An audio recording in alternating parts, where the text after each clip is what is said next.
看新北市的新店经受甲辟谣，因为顶个月伫落雨山区的冻土墙崩起，因风台来了，新北市的工务局嘛赶紧派人去处理。风台雨即马是愈来愈大，附近民众是真烦恼。目前是有29户67人，阁无法度登去处理，就要等到评估安全，才互民众登去。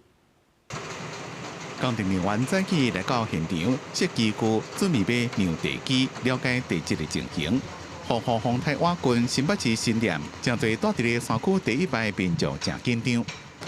新店的饮秀社区加碧瑶社区抢修工程还阁伫咧继续进行。工务局即马已经完成降水、降土合的作业，也在一寡大地控制力稳定遍坡。24点真久伫咧监测，不过即马就要想讲，这么大片倒来冻到墙要安怎拆？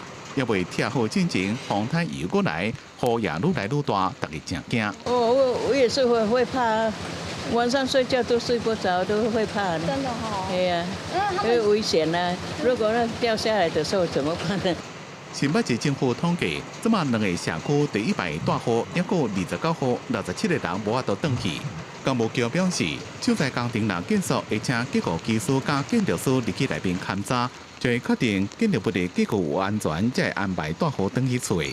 目前工班跟机具也都在现场随时待命。那如有通报的话，市府这边会第一时间出动所有的机具跟人员，那来保障民众的安全。那另外我们在9号的时候也有请大地工程技师进行工区的巡检。